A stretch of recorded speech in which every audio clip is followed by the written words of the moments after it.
My name is Maria. I received a message from my husband, who was supposed to be on a business trip, saying he'd be home in 2 hours. I thought he must have gone out of his way to contact me from his trip. At that time, I truly believed so. However, an hour and a half later, another message from my husband. I wonder, he doesn't usually contact me this much. Excitedly, I checked his text. The private spa at the luxury hotel was great, wasn't it? What's this? Luxury hotel?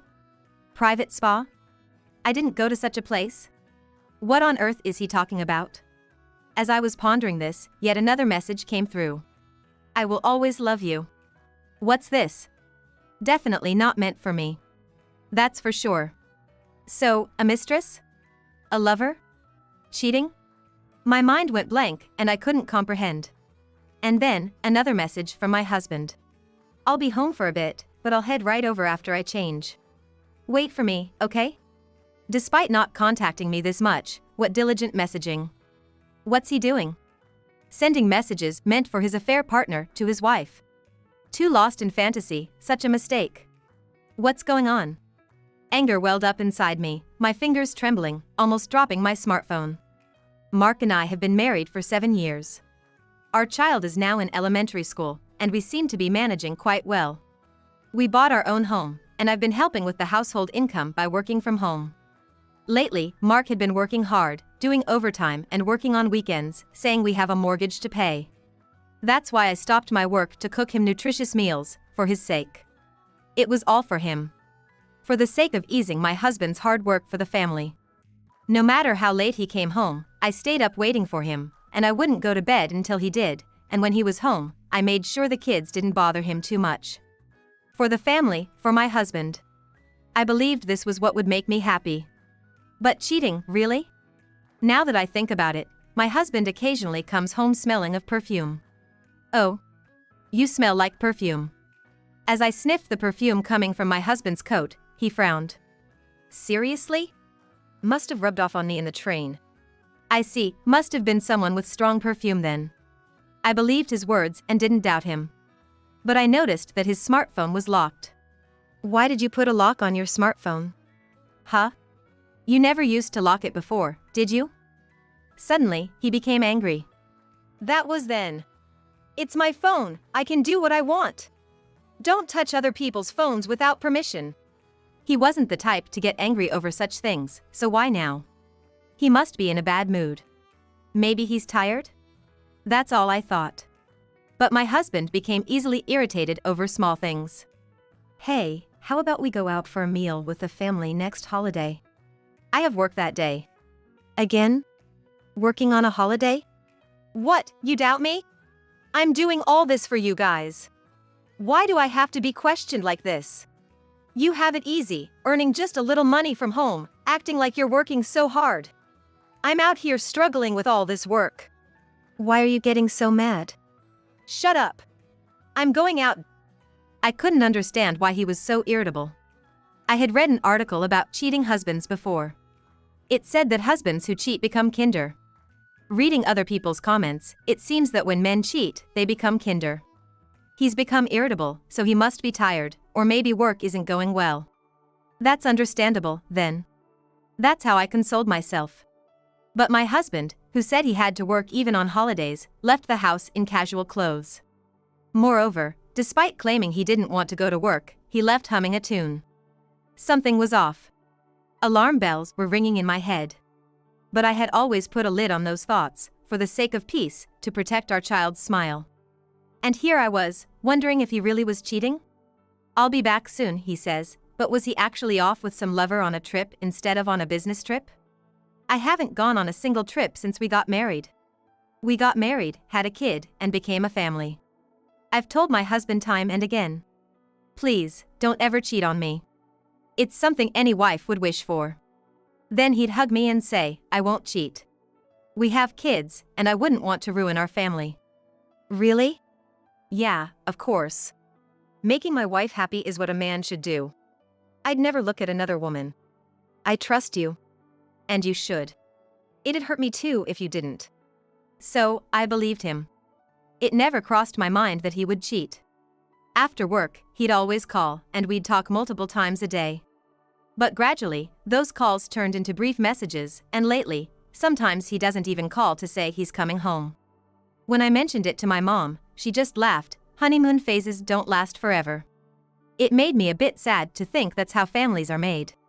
But if it meant a stable life, then maybe it was okay. That's what I thought. But now, to suspect him of cheating? All this time, were all those things he said just to keep me off the scent while he cheated? I couldn't stand it. I decided to reply to his message. I'll be waiting. Then, silence. No reply from him. Cheating confirmed. I won't let this end as is. After all the freedom he's taken, he's going to pay. Even after 10 minutes, no reply from him. I kept staring at my phone, then decided to press further. Seems like you mistook me for your lover.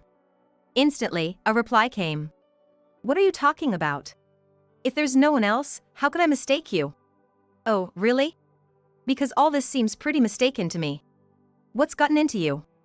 Are you confusing things? Saying I've always loved you out of the blue when I've seen nothing like it recently. That was just me trying to express my love properly for once. Oh, thank you. So, what about this exclusive spa at a luxury hotel? Did I write that? Why don't you read it again? It's clearly written. Must have been a typo. You know, those things happen. What kind of typo leads to that, I wonder? Doesn't matter. It was just something I looked up thinking of going with you.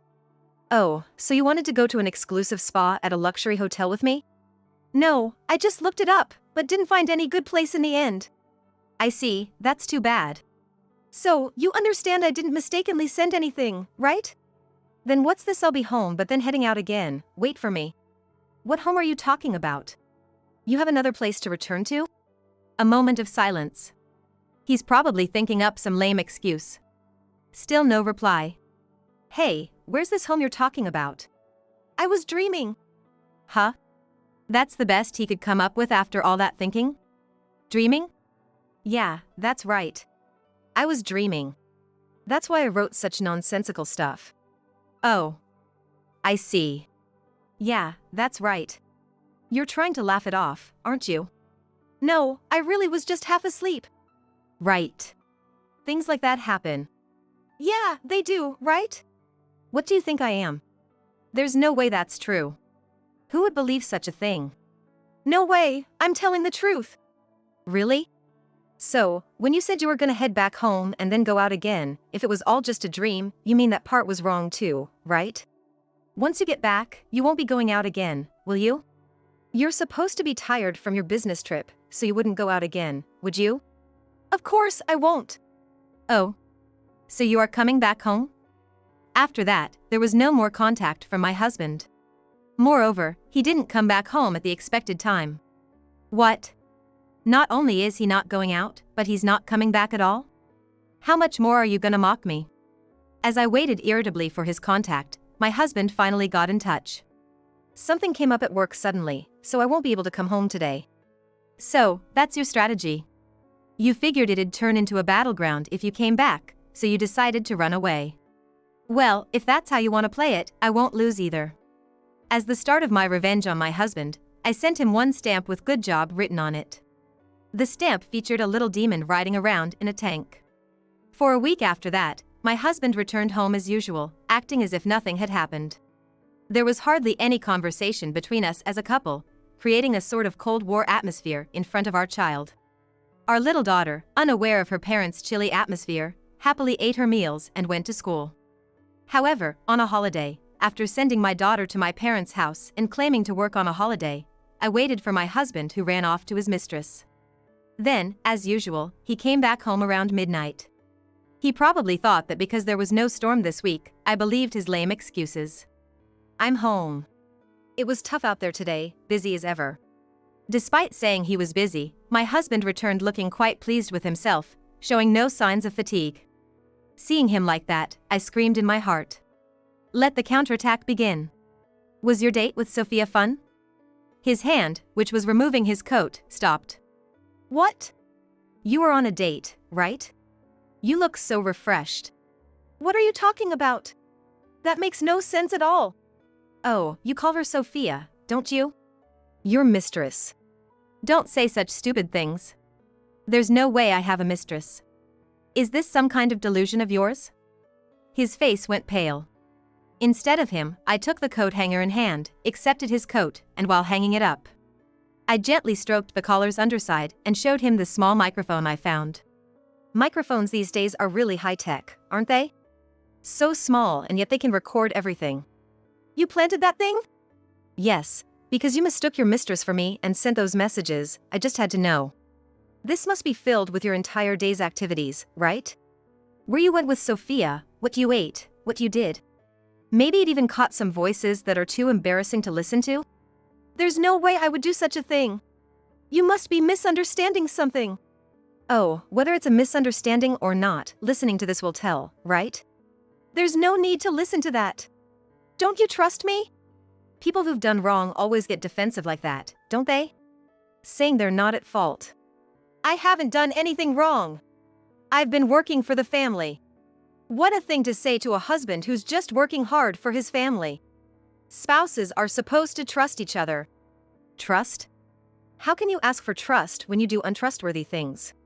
After receiving that kind of message, asking for trust is absurd. That was just mixing up dreams with reality. You agreed to that, didn't you? If that were true, you wouldn't get mad about the microphone, right? If you have nothing to hide, that is. Well, but still, that's not right. I've been working hard for the family. So have I. You think because I work from home, I have it easy. But I work, take care of the house, and look after the children without any breaks. And you? You're off having a good time with your mistress. Do you really think that's acceptable? I've told you, there's no mistress.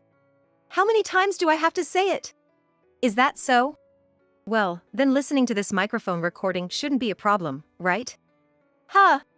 Because you've been working hard for the family, right? And since there's no mistress, there's no problem listening to it, right? No problem. Great, let's listen to it together. All right, hand it over, I'll download it to the computer. Instead of heading to the computer, my husband snatched the microphone from my hand and dashed to the corner of the room where the aquarium with tropical fish was placed. In a flash, he dropped the microphone into the tank. What are you doing? Too bad, I really wanted us to listen to it together, but now that it's fallen into the water, we can't listen to it anymore. Really, it's such a shame, he said with a mischievous grin. To go to such lengths to prevent it, admirable even for an adversary.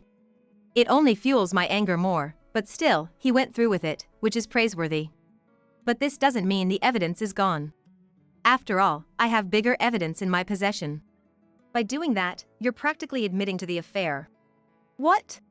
You did it because you have something to hide, right? To do such a thing without thinking, how foolish. What are you saying? I'm not having an affair. That was just disposing of something unnecessary. You're the one who's too suspicious. Oh, is that so? I reached for the drawer to pull out my next piece of evidence. A large envelope printed with the name of a detective agency. Do you know what this is? What's that? This, my dear, is a report from a certain detective agency where I requested an investigation into your conduct. It thoroughly documents your affair with a woman. This makes it clear that your companion is Sophia. You went that far. Why? Why, you ask? It's obvious. You keep insisting you're not having an affair and refuse to apologize. To discipline you, evidence was necessary. Even for a divorce, you need evidence to claim alimony. Divorce? Yes. I've always valued our family. I've been trying to protect this family and our daughter's smile. But you didn't care about any of that, did you? Saying this, I pulled several photos from the envelope. The photos showed my husband and Sophia looking cozy together. Can I really continue a married life with someone like that? That's the biggest issue.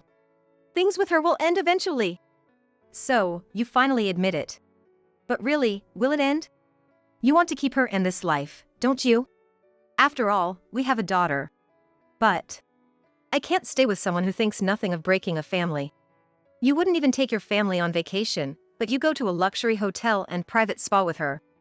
I didn't even want to hear such a joke. If you want to go to a spa that badly, I'll take you next time. What? That condescending offer? I don't need you to take me, I can go with my daughter myself. I wanted to go with a husband who loves his child and loves me. You currently have no appeal to me. So let's end this. Are you serious? Yes, I'm serious. I don't want to be with someone who's betrayed me. You're prepared for this? Yes, I've been made to prepare. I see. Thank you for understanding.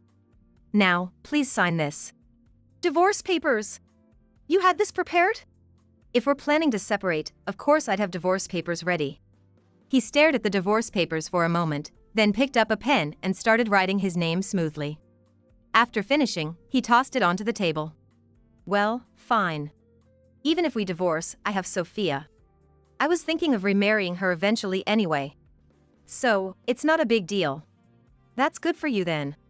Now, please pay the alimony and child support. I get child support, but alimony? You need to pay them, especially child support. I wouldn't want to leave my child with your new partner. All right. Fine. We'll talk about this more calmly later. Sure, if we can't come to an agreement, I'll have to consult a lawyer. You don't have the money for a lawyer, do you? Well, we'll see about that. I've been working too, you know, on that home-based job you looked down on. Actually, my income far exceeds my husband's. That's why I had no hesitation about divorcing.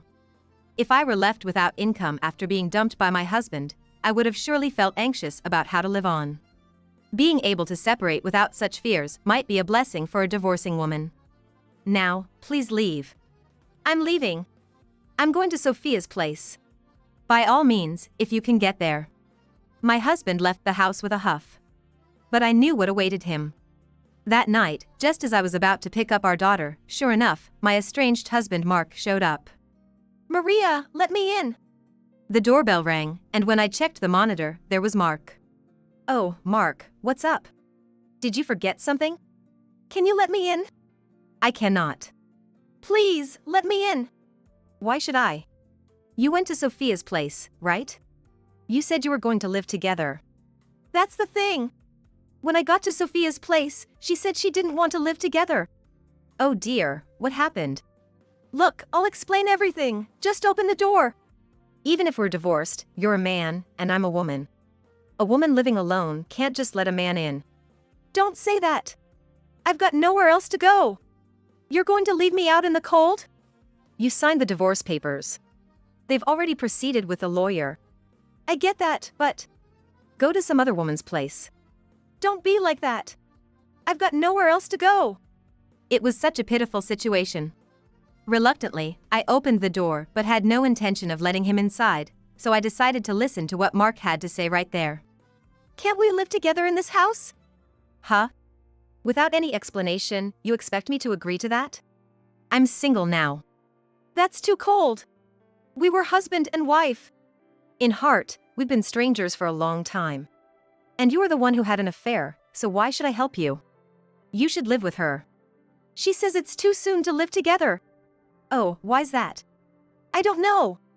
Despite all our love, she says living together is a different matter. I see. What do you mean? Well, she has another man, doesn't she? No, that's not possible. There's no way. Oh dear, you didn't read the report thoroughly. The detective's investigation included her as well. It said she has other men besides you. No, that can't be true. If you think it's a lie, that's fine. Mark's face turned pale. Shocked. I can't believe someone so innocent would do such a thing. Well, maybe she just pretended to be innocent? Wordlessly, Mark dashed out of the house. I locked the door securely after him, chuckling. Mark supposedly ran straight to Sophia's place and started banging on the door. Too impatient to wait for her to open it, he barged in. What are you doing? What's this? What do you mean? You have another man? Why are you suddenly here and yelling? I was never allowed in this room before. Why is this man allowed in? Because he's the one I truly care about. The one? Then what am I? Look, it's hard being accused by a married man. You've always seen me as just a fling, right? Why should I be blamed now? But I divorced for you. I never asked you to. You've always treated me as just a mistress. Now you want exclusivity, that's just unreasonable. No, I was serious. How could someone who was serious keep quiet to their wife? You desperately hid it from her because it was just a fling, right? Did you think I wouldn't realize that? There's such a thing as timing, you know. Such a hassle. I hate this kind of trouble. Hassle? I thought Sophia was more innocent, someone who only thought of me. Do you really believe such people exist in this world? Are you stupid? That's just your fantasy. I'm going to have a lovely time with my boyfriend, so please leave. I thought I was the boyfriend. No, you're not. We're done. I was getting tired of you anyway, perfect timing. With that, she pushed Mark out and closed the door. What a mess. If it was going to end, you should have said before the divorce. Unable to hide his shock, Mark called me. Maria! Oh, Mark. Where are you now? At my parents' house. I've got nowhere to go. Oh, why is that? What about your girlfriend? We broke up. You found out she had another man? Yeah, she told me I was just a fling. Well, tough break. I've broken up with her. I heard you for the first time. So, let's start over. Excuse me? Save your sleep talk for when you're actually asleep. It's not sleep talk. I've woken up. Sounds like sleep talk to me. Please, let's give it another try. I won't betray you this time. We're not starting over. We're divorced, it's over. Divorce is just a process, isn't it? That means we can start anew from here. Let's get remarried. I don't understand your logic. Divorcing means I wanted to part ways. Why would I take back someone I decided was wrong for me? Do you think I'm some kind of goddess? Yes, exactly, you are a goddess to me. The only goddess. Well, you betrayed your goddess, so there's nothing that can be done. I've managed to come this far because of me. Why won't you consider remarrying me? Bold of you to say after having an affair. Unbelievable. I never thought it was all thanks to you. It was all my own effort. How can you be so cold? Thanks to you making me suffer, I've become stronger. I see. If that's how it is, fine. I'll sell the house. That's quite the sudden change in direction. We're divorced, so there has to be a division of property. It's better to turn the house into money rather than keeping it as is. I suppose you're right. And you'll give me half of whatever you get from selling it? Yes, I'll give you half of what it sells for. But you'll also lose the house. This will show you what it was like to have me around. Sure. Eventually, my husband put the house up for sale. I immediately bought the house we had lived in for 7 years, and I got half of the amount Mark received from the sale. However, Mark was thrilled that I had lost my place to live and called me, gloating. How does it feel to have nowhere to live? Now you see how important I was, right? Think again. I've already secured a place to live. Where? In the house we lived in for 7 years. There's no place like home. How? You didn't have the money. Too bad for you. I've been earning far more than you with my home-based job, so buying this house was no problem at all. So, you're saying you used the divorce settlement and your income after the marriage to buy the house? Nope, wrong again. The money I used to buy this house was from savings I had before we got married. You had that kind of money? Then that should have been included in the property division. Wrong once more. Pre-marriage savings don't need to be divided. You really should have studied up. That's ridiculous. Mark couldn't hide his shock and hung up. Having lost his living space, Mark boasted, I have a job, so I can manage a slightly expensive place, and rented a condo. After a while, I demanded child support from Mark. Thanks to the additional income from child support, I was able to provide a proper education for our daughter. However, Mark was then demanded a severance payment by his mistress. Why do I have to pay a severance payment? Surprised, Mark immediately contacted the mistress, who boldly stated, after all the fun we've had, it's only natural I demand compensation for breaking up. Pay up. Refusing to pay led the mistress to storm into his workplace. She tearfully protested to Mark's direct supervisor. Mark toyed with me. Such behavior was not tolerated, resulting in Mark's demotion and a significant cut in his salary. Eventually, he couldn't afford the rent and had to move from his condo to a shabby flat, downgrading his living situation drastically. Despite this, life didn't get any easier for him, as he had to juggle his day job with a night job. As for me, my home-based work was thriving. And the two of us were living comfortably. I've never regretted parting ways with him, not even once.